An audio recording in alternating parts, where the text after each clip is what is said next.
زمانہ جاہلیت میں حج کیسے ہوتا تھا، وہ سچ جو آپ نے کبھی نہیں سنا۔ تصور کریں، کعبہ کے گرد ہزاروں لوگ طواف کر رہے ہیں، لبیک کی صدائیں بلند ہیں، لیکن ان میں سے کچھ لوگ بالکل ننگے ہیں، کچھ لوگ بتوں کو سجدہ کر رہے ہیں، کچھ لوگ شراب پی رہے ہیں، کچھ لوگ عورتوں کی بیع کر رہے ہیں، اور یہ سب کچھ ہو رہا ہے اسی مقدس گھر کے سامنے جس کی طرف آج دنیا بھر کے مسلمان اپنا چہرہ موڑتے ہیں۔ ایک لمحے کے لیے رکیں اور سوچیں، کیا یہ ممکن ہے؟ کیا واقعی ایسا ہوتا تھا؟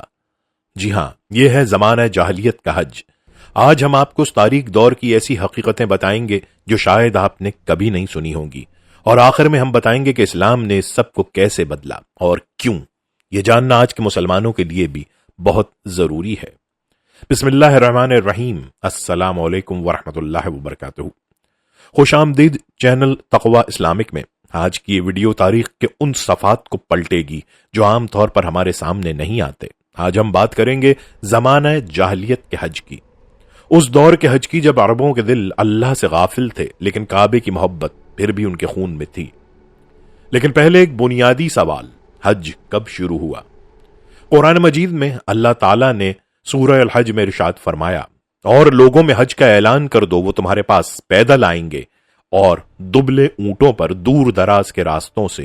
یہ حکم اللہ نے حضرت ابراہیم علیہ السلام کو دیا تھا، اسی لیے حج کی تاریخ ہزاروں سال پرانی ہے۔ اس کی جڑیں حضرت آدم علیہ السلام تک پہنچتی ہیں، لیکن اس کی عملی اور منظم شکل حضرت ابراہیم علیہ السلام کے دور سے شروع ہوئی۔ حضرت ابراہیم علیہ السلام نے اللہ کے حکم سے کعبہ کی تعمیر کی، اپنی اہلیہ حضرت ہاجرہ اور بیٹے اسماعیل علیہ السلام کو مکہ کی بے آب و گیاہ وادی میں بسایا، پھر اللہ کے حکم پر حج کا اعلان کیا۔ تاریخ کہتی ہے کہ اس اعلان کی آواز تمام روحوں تک پہنچی، اور ہر وہ روح جو قیامت تک حج کرنے والی تھی اس نے لبیک کہا۔ یہی وجہ ہے کہ آج جب ہم لبیک اللہم لبیک کہتے ہیں تو یہ صرف الفاظ نہیں، یہ ایک روحانی سلسلے کی کڑی ہے جو ابراہیم علیہ السلام سے شروع ہوئی اور قیامت تک جاری رہے گی۔ لیکن وقت گزرتا رہا، نسلیں آتی رہیں، اور دھیرے دھیرے وہ پاک عبادت جو ابراہیم علیہ السلام نے شروع کی تھی بگڑتی چلی گئی۔ شرک نے اپنے پنجے گاڑے، بدعتیں داخل ہوئیں، اور حج کی جگہ ایک عجیب و غریب بلکہ شرمناک تماشے نے لے لی۔ آئیے اب دیکھتے ہیں کہ وہ تماشا کیا تھا۔ تاریخ میں نبوت کے آغاز سے پہلے کا دور جاہلیت کہلاتا ہے، لیکن جاہلیت کا مطلب صرف لا علمی نہیں بلکہ ایک ایسی ذہنیت تھی جس میں غرور اور تکبر سب سے بڑی قدر تھی۔ قبائلی تعصب انسانیت سے بڑا تھا، طاقت کا قانون چلتا تھا، عورت کی کوئی قدر نہیں تھی، اور بتوں کی پوجا روزمرہ کا معمول تھا۔ عرب کے لوگ 360 سے زیادہ بتوں کو پوجتے تھے۔ مشہور بتوں میں لات، منات، عزا، حبل اور دیگر شامل تھے۔ یہ بت کعبہ کے اندر اور باہر نصب تھے۔ ایک چونکا دینے والی حقیقت یہ ہے کہ جب رسول اللہ صلی اللہ علیہ وسلم نے مکہ فتح کیا تو کعبہ کے اندر اور آس پاس 360 بت موجود تھے۔ آپ نے انہیں اپنے عصا سے گراتے ہوئے فرمایا، حق آ گیا اور باطل مٹ گیا۔ لیکن اس جاہلی دور میں بھی عربوں کو کعبہ سے محبت تھی، اس کا احترام بھی کرتے تھے، اسی لیے ہر سال حج کرتے تھے۔ لیکن اس حج کی شکل ایسی تھی جو دیکھ کر روح کانپ اٹھے۔ سوچنے کی بات یہ ہے کہ جب کوئی قوم اپنے آباء و اجداد کے دین سے دور ہوتی ہے تو وہ یکدم بدل نہیں جاتی۔ پہلے ایک چھوٹی سی بدعت آتی ہے جو بظاہر معصوم لگتی ہے، پھر دوسری، پھر تیسری، اور ایک وقت آتا ہے جب اصل دین کی روح ختم ہو جاتی ہے اور صرف رسمیں باقی رہ جاتی ہیں۔ لیکن ان رسموں کا اصل دین سے کوئی تعلق نہیں رہتا۔ عرب کے ساتھ بھی یہی ہوا۔ یہ شاید سب سے زیادہ چونکا دینے والی حقیقت ہے۔ جاہلیت کے دور میں بہت سے قبائل، بالخصوص جو حمص کے لاوا تھے، یہ عقیدہ رکھتے تھے کہ جس لباس میں ہم نے گناہ کیے ہیں اس لباس میں اللہ کے گھر کا طواف نہیں کرنا چاہیے، اور اس کا حل انہوں نے یہ نکالا کہ طواف بالکل ننگے کیا جائے۔ جی ہاں، آپ نے صحیح سنا، مرد اور عورتیں دونوں کعبہ کا ننگے طواف کرتے تھے۔ رات کو عورتیں اور دن کو مرد یہ عبادت کرتے تھے۔ تاریخی روایات میں آتا ہے کہ عورتیں طواف کے دوران کہتی تھیں، آج کچھ یا سارا ننگا ہو جائے، جو ننگا ہو وہ حلال نہیں کرتا میں نے۔ ذرا سوچیں، وہ لوگ یہ سمجھ رہے تھے کہ وہ عبادت کر رہے ہیں، وہ یہ نہیں سمجھتے تھے کہ وہ اللہ کی نافرمانی کر رہے ہیں۔ یہی جاہلیت کی سب سے بڑی خصوصیت ہے، غلط کام کو درست سمجھ کر کرنا۔ یہ جاہلیت کی ایسی تاریکی تھی کہ اللہ تعالیٰ نے قرآن مجید میں سیدھے حکم کے ساتھ اسے بند کیا۔ اے آدم کے بیٹو، ہر نماز کے وقت اپنی زینت اختیار کرو، یہ سورہ الاعراف میں ارشاد ہوتا ہے، اور اسی سورہ میں آگے فرمایا، کہو اللہ کی اس زینت کو کس نے حرام کیا جو اس نے اپنے بندوں کے لیے نکالی۔ قریش اور ان سے منسوب کچھ قبائل اپنے آپ کو حمص یعنی سخت و مضبوط کہتے تھے. انہوں نے خود کو حرم کا محافظ سمجھ کر کچھ انوکھے قوانین بنائے تھے جن کی نہ قرآن میں کوئی اصل تھی نہ ابراہیم علیہ السلام کی سنت میں. یہ خالص من گھڑت قوانین تھے جو انہوں نے اپنی برتری قائم رکھنے کے لیے بنائے تھے. پہلا قانون صرف قریش کے کپڑوں میں طواف. باہر سے آنے والے لوگ قریش کے فروخت کردہ کپڑوں میں ہی طواف کر سکتے تھے. اگر کوئی اپنے کپڑوں میں طواف کرتا تو وہ کپڑے وہیں پھینک دینے پڑتے تھے. انہیں دوبارہ پہنا نہیں جا سکتا تھا. یہ ایک پکا کاروبار تھا. ہر حاجی کو مجبوراً قریش کے کپڑے خریدنے پڑتے تھے. دین کے نام پر دنیا کمائی جاتی تھی. دوسرا قانون گھروں میں دروازے سے داخل نہیں ہونا. حج کے زمانے میں باہر سے آنے والے لوگوں کو حکم تھا کہ وہ گھروں میں دروازے سے داخل نہ ہوں بلکہ چھت سے یا پچھلی دیوار سے سوراخ کر کے داخل ہوں. اس کی خلاف ورزی گناہ سمجھی جاتی تھی. یہ کتنی بے معنی روایت تھی لیکن لوگ اسے دین سمجھ کر مانتے تھے. قرآن نے اسے بھی رد کیا اور فرمایا گھروں میں پیچھے سے داخل ہونا نیکی نہیں، نیکی تقوی ہے. تیسرا قانون عرفات میں نہ جانا. حمص کا یہ بھی قانون تھا کہ وہ عرفات تک نہیں جاتے، صرف مزدلفہ تک جاتے تھے. ان کا کہنا تھا ہم حرم کے لوگ ہیں، حدود سے باہر کیوں جائیں. یہ ابراہیمی سنت کی صریح خلاف ورزی تھی کیونکہ عرفات کا وقوف حج کا رکن اعظم ہے، الحج عرفات. لیکن یہ لوگ اسی رکن کو چھوڑ دیتے تھے اور پھر بھی اپنے آپ کو حج کا محافظ کہتے تھے. قرآن نے یہ تمام بدعتیں صاف صاف رد کر دیں. سورہ البقرہ میں ارشاد ہوتا ہے پھر لوٹو وہاں سے جہاں سے لوگ لوٹتے ہیں یعنی عرفات سے. تیسری رسم لبیک کے ساتھ شرک. جاہلیت میں لبیک بھی کہی جاتی تھی لیکن کیسی لبیک؟ آج ہم پڑھتے ہیں لبیک اللہم لبیک، لبیک لا شریک لک لبیک. لیکن جاہلیت کی لبیک کچھ یوں تھی لبیک اللہم لبیک، لبیک لا شریک لک الا شریکن ہو لکا تم لکا وما ملک. ترجمہ حاضر ہوں اے اللہ تیرا کوئی شریک نہیں مگر ایک شریک جو تیرا ہی ہے، تو اسے اور جو اس کا ہے سب کا مالک ہے. یعنی وہ لبیک کہتے ہوئے بتوں کو بھی شامل کر لیتے تھے. یہ اللہ کے ساتھ کھلا شرک تھا. توحید کی جگہ شرک، ایمان کی جگہ کفر. سوچیں کتنی عجیب بات ہے. جب کوئی لا شریک لکا کہے تو آگے فوراً کہے مگر ایک شریک ہے. یہ عقل کا کھیل تھا. خود کو یقین دلانا کہ ہم اللہ کو مانتے ہیں لیکن ساتھ ساتھ بتوں کو بھی خوش رکھنا. آج بھی بہت سے لوگ یہی کرتے ہیں، اللہ کو بھی مانتے ہیں اور اولیاء کے مزاروں پر بھی نظریں چڑھاتے ہیں. رسول اللہ صلی اللہ علیہ وسلم نے جب یہ لبیک سنی تو فرمایا جب وہ لا شریک لکا کہتے ہیں تو خاموش ہو جاؤ، آگے نہ سنو. چوتھی رسم حج کا وقت بدلنا. جاہلیت کی ایک اور گمراہی نسی تھی یعنی مہینوں کو آگے پیچھے کرنا. اللہ نے 4 مہینے حرمت والے بنائے، ذوالقعد، ذوالحج، محرم اور رجب. ان مہینوں میں جنگ حرام ہے لیکن عرب قبائل اکثر جنگ کرنا چاہتے تھے. کاروبار تھا، دشمنی تھی، بدلہ لینا تھا تو انہوں نے ایک علم ایجاد کیا کہ مہینوں کو بدل دو. اگر آج محرم ہے اور جنگ کرنی ہے تو اسے سفر قرار دے دو اور جنگ کرو. پھر جب جنگ ختم ہو جائے تو کہو ابھی محرم ہوا، اب پرامن رہیں گے. اسی طرح قانون بھی رہا اور خلاف ورزی بھی ہوئی. یہ قسم کا ذہنی فریب تھا جو وہ خود اپنے آپ کو دیتے تھے. اس طرح حج کے مہینے بھی بدلتے رہتے تھے، کبھی ذوالحج میں، کبھی محرم میں، کبھی کسی اور مہینے میں. حج کا کوئی پکا وقت نہیں رہا تھا اور جب وقت ہی طے نہ ہو تو عبادت کی کیا اہمیت رہتی ہے. اللہ نے سورہ توبہ میں فرمایا مہینوں کی گنتی اللہ کے نزدیک 12 ہے. اس دن سے جب اس نے زمین و آسمان بنائے ان میں سے 4 حرمت والے ہیں. یہی سیدھا دین ہے. 5ویں رسم حج میلہ یعنی تجارت، شاعری اور فخر. جاہلیت کا حج صرف مذہبی نہیں تھا، یہ ایک بہت بڑا سالانہ میلہ تھا. ذوالقعد اور ذوالحج کے مہینوں میں عرب کے مشہور بازار لگتے تھے. عکاظ طائف کے قریب، مجنہ مکہ کے قریب اور ذوالمجاز عرفات کے پاس. ان بازاروں میں تجارت کا بول بالا تھا.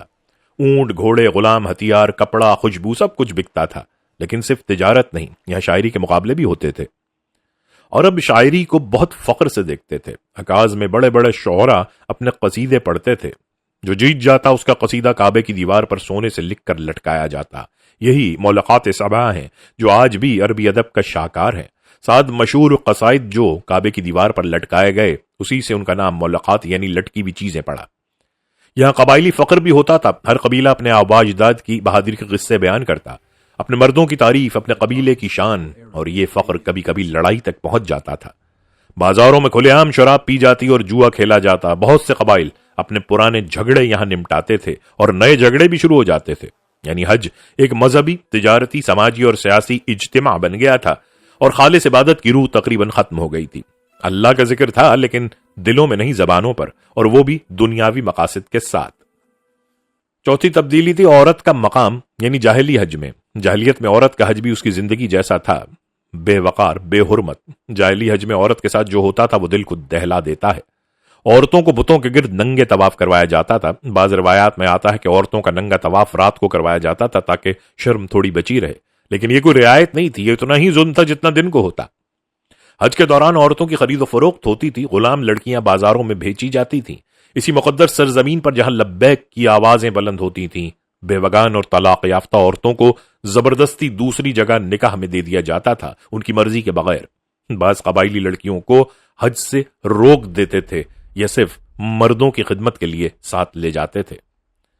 اور سب سے بڑا ظلم، جو بچیاں پیدا ہوتی تھیں انہیں زندہ دفن کر دیا جاتا تھا۔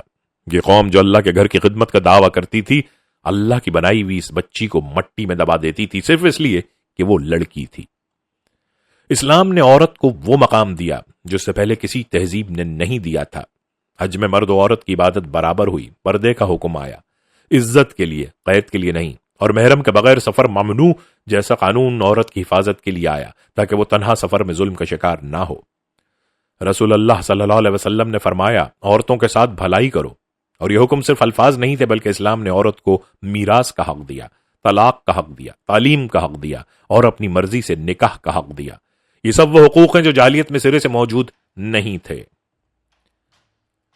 اور ایک اور رسم تھی، قربانی کا خون کعبے پر لگانا۔ جاہلیت میں قربانی کا خون اور گوشت کعبے کے سامنے رکھا جاتا تھا، یہ سمجھ کر کہ اللہ یا بتوں کو خون اور گوشت چاہیے۔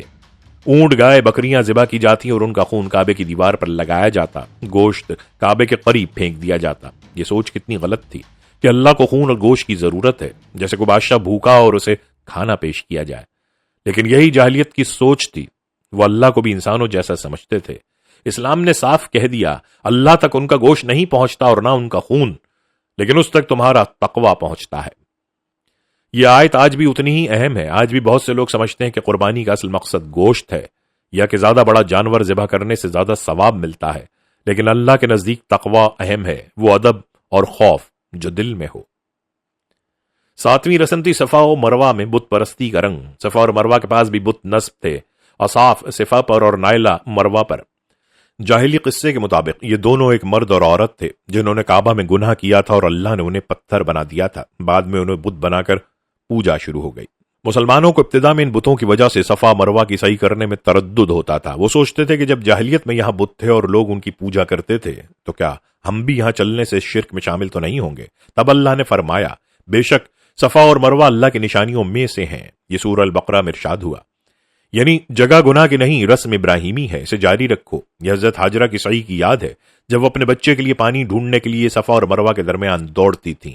اس ماں کی بے بسی اور اللہ پر توکل کی یاد، یہی سعی ہے۔ پھر ایک اور رسم تھی، مزدلفہ سے لوٹنے پر فخر کا اظہار۔ جاہلیت میں مزدلفہ سے لوٹتے وقت لوگ آباء و اجداد کا فخر بیان کرتے، ان کی بہادری، ثقافت اور شان کی تعریف کرتے۔ کوئی اپنے دادا کی سخاوت بیان کرتا، کوئی اپنی قبیلے کی فتوحات گنواتا، کوئی اپنے نسب کا طول و عرض پیش کرتا۔ یہ ایک قومی جشن بن گیا تھا، اللہ کا ذکر نہیں، اپنے آباء و اجداد کا ذکر۔ اللہ نے حکم دیا، جب تم اپنے مناسک ادا کر چکو تو اللہ کو یاد کرو جیسے تم اپنے باپ دادا کو یاد کرتے ہو، بلکہ اس سے بھی زیادہ۔ یعنی اپنے آباء و اجداد کو مت بھولو، لیکن اللہ کا ذکر اس سے بھی زیادہ ہونا چاہیے۔ اگلی رسم تھی حج کے بعد کی آزادی۔ جاہلیت میں ایک عجیب روایت تھی، حج کی رسمیں ختم ہونے کے بعد لوگ سمجھتے تھے کہ اب ہم پاک ہو گئے ہیں تو پھر خوب شراب پیو، خوب مستی کرو۔ یہ ٹھیک ویسا ہی تھا جیسے آج کچھ لوگ سمجھتے ہیں کہ حج کر لیا اب گناہ کرنے کی اجازت ہے۔ الیاذ باللہ، حقیقت میں حج تو ایک نئی زندگی کا آغاز ہے۔ رسول اللہ نے فرمایا، جو شخص حج کرے اور اس میں نہ فحش بات کرے نہ گناہ کرے، وہ اس طرح لوٹتا ہے جیسے اس دن پیدا ہوا تھا جب اس کی ماں نے اسے جنا تھا، یعنی بالکل پاک، بے گناہ۔ پھر ایک اور رسم تھی قریش کا استحصال، یعنی حج کا کاروبار۔ قریش نے حج کو ایک منافع بخش کاروبار بنا لیا تھا۔ وہ صدانت یعنی کعبہ کو، خدمت اور سقایت یعنی حاجیوں کو پانی پلانے کے نام پر بہت فوائد حاصل کرتے تھے۔ جیسا ذکر کیا گیا، باہر سے آنے والے قریش کے کپڑوں میں ہی طواف کر سکتے تھے۔ اپنے کپڑے استعمال کریں تو انہیں وہاں چھوڑنا پڑتا تھا۔ یہ ایک پکا کاروبار تھا، ہر سال لاکھوں لوگ آتے، ہر ایک کو کپڑا خریدنا پڑتا اور یہ سب پیسہ قریش کی جیبوں میں جاتا۔ حاجیوں کو کھانا پینا بیچا جاتا مہنگے داموں، جو نہ خرید سکتا وہ کھڑا رہتا مقدس سرزمین پر، بھوک اور پیاس، اور سامنے قریش کے تاجر منہ مانگے دام لیتے۔ کعبے کی خدمت کا حق قریش کے چند خاندانوں میں تھا، بنو ہاشم، بنو امیہ، بنو مخزوم وغیرہ۔ یہ ایک موروثی اقتدار تھا جسے انہوں نے دین کا نام دے رکھا تھا۔ جو کعبے کا مالک وہ عرب کا حاکم، اور یہ سلسلہ باپ سے بیٹے کو ملتا تھا۔ یمن، شام، عراق سے آنے والے حاجیوں کو غیر سمجھا جاتا تھا، ان پر مختلف پابندیاں تھیں، انہیں قریش جیسے حقوق نہیں تھے۔ یہ حرم جو سب کے لیے امن کی جگہ ہونی چاہیے تھی، عملاً ایک قریشی ملکیت بن گئی تھی۔ اسلام نے اس تمام امتیاز کو ختم کیا۔ سورہ الحجرات میں ارشاد ہوتا ہے، اے لوگو، ہم نے تمہیں ایک مرد اور عورت سے پیدا کیا اور تمہیں قومیں اور قبیلے بنایا تاکہ تم ایک دوسرے کو پہچانو۔ اللہ کے نزدیک تم میں سب سے زیادہ معزز وہ ہے جو سب سے زیادہ متقی ہے۔ یہ بات سن کر آپ حیران ہوں گے۔ جاہلیت میں حرمت کے مہینے جن میں حج ہوتا تھا، عام طور پر جنگ بند ہو جاتی تھی۔ کعبے کے احاطے میں یہاں تک کہ دشمن قبیلے کا آدمی بھی محفوظ تھا۔ اگر کسی نے حرم میں پناہ لے لی تو اسے وہاں سے نکالنا ممنوع تھا، یہاں تک کہ اگر کسی نے اپنے باپ کے قاتل کو حرم میں دیکھ لیا تو اسے چھوڑ دیتا تھا۔ لیکن کبھی کبھی یہ امن بھی ٹوٹ جاتا تھا۔ فجار کی جنگیں، یہ وہ جنگیں ہیں جو حرمت کے مہینوں میں لڑی گئیں اور فجار یعنی بے حرمتی کہلائیں۔ ان جنگوں میں خود رسول اللہ صلی اللہ علیہ وسلم نے بچپن میں شرکت کی تھی، اپنے چچاؤں کے لیے تیر اٹھا کر دیتے تھے۔ یہ واقعہ ہمیں بتاتا ہے کہ کس حد تک جاہلیت نے مقدس مہینوں کی بے حرمتی کی تھی۔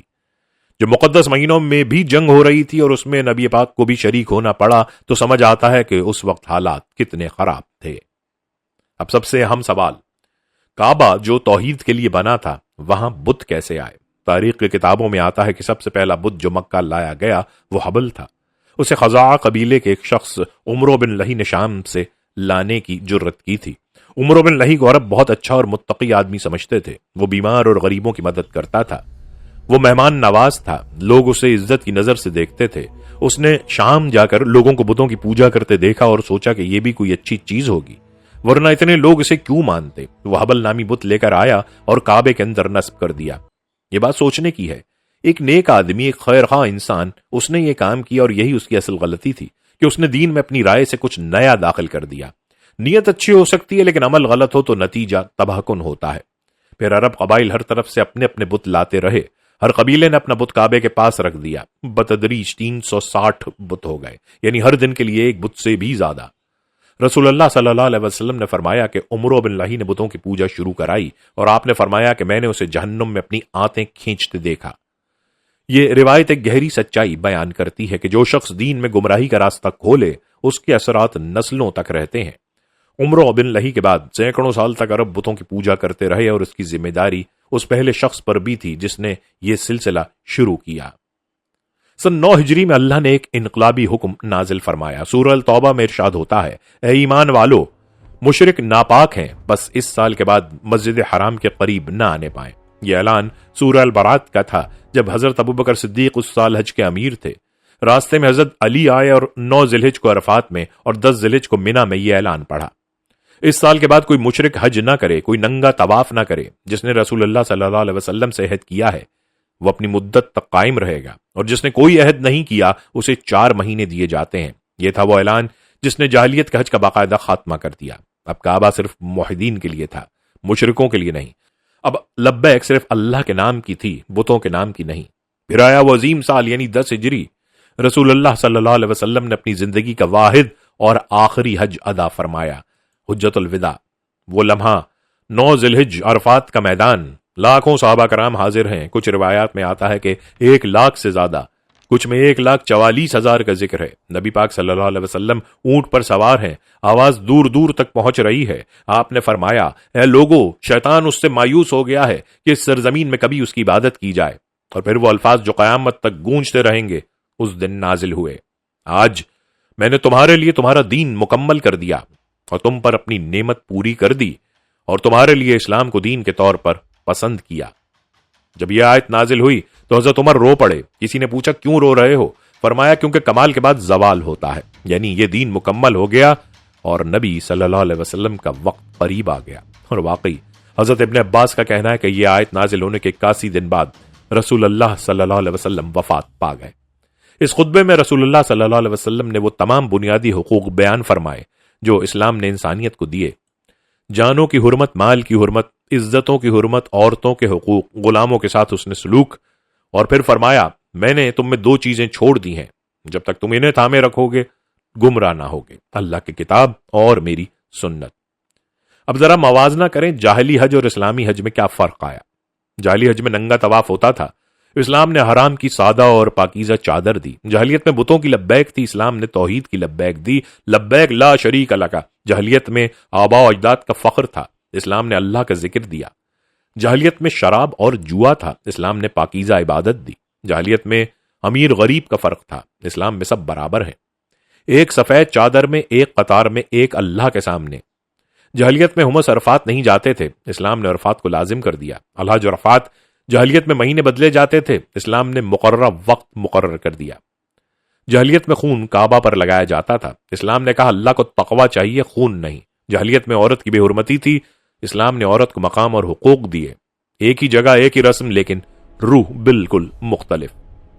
اسلام حج کو واپس ابراہیمی روایت پر لایا، خالص توحید، خالص عبادت، خالص اخوت، وہ اخوت جس میں کوئی رنگ نہیں، کوئی نسل نہیں، کوئی زبان نہیں، بس ایک اللہ، ایک لبیک، ایک کعبہ، ایک امت۔ اب ایک لمحے کے لیے رکیں اور سوچیں، جاہلیت نے ابراہیمی دین میں بدعتیں ڈالی، آہستہ آہستہ، دھیرے دھیرے، کوئی ایک دن میں سب کچھ نہیں بدلا۔ پہلے ایک چھوٹا بت آیا، پھر دوسرا، پھر تیسرا، اور 360 بت ہو گئے۔ پہلے ایک چھوٹی سی رسم آئی، پھر دوسری، پھر تیسری، اور پوری عبادت ہی بدل گئی۔ آج کے مسلمانوں کے لیے یہ سوال بہت اہم ہے، کیا ہم اپنی عبادتوں میں ایسی بدعتیں تو نہیں ڈال رہے جو ہمارے آباء و اجداد کی روایت تو ہے لیکن نبی صلی اللہ علیہ وسلم کی سنت نہیں؟ کیا ہمارا حج اور عمرہ محض ایک سیاحت بن گیا ہے؟ یہ اس میں روح بھی ہے؟ کیا ہم لبیک کہتے وقت واقعی اللہ کی طرف حاضر ہوتے ہیں؟ یہ صرف الفاظ دہراتے ہیں؟ یہ سوالات مشکل ہیں لیکن ضروری ہیں، کیونکہ جاہلیت کو پہچاننا اور اس سے بچنا ہر دور میں فرض ہے۔ جاہلیت صرف قدیم عرب کے بتوں کا نام نہیں، جاہلیت کسی بھی دور میں اس سوچ کا نام ہے جو انسان کو اللہ سے دور کر دے۔ رسول اللہ صلی اللہ علیہ وسلم نے فرمایا، اعمال کا دار و مدار نیتوں پر ہے۔ حج کی ظاہری رسمیں پوری ہو سکتی ہیں، لیکن اگر دل اللہ کی طرف نہ ہو تو وہ محض ایک سفر ہے۔ طواف کے ساتھ چکر ہو سکتے ہیں، لیکن اگر دل غافل ہو تو وہ صرف جسمانی ورزش ہے۔ عرفات میں کھڑے ہو سکتے ہیں، لیکن اگر آنکھوں میں آنسو نہ ہو، دل میں توبہ نہ ہو تو وہ صرف دھوپ میں کھڑے رہنا ہے۔ اللہ تعالی ہمیں ظاہر کے ساتھ ساتھ باطن کی بھی درستی نصیب فرمائے، آمین۔ آخر میں ایک واقعہ سنتے ہیں جو دل کو ہلا دے گا۔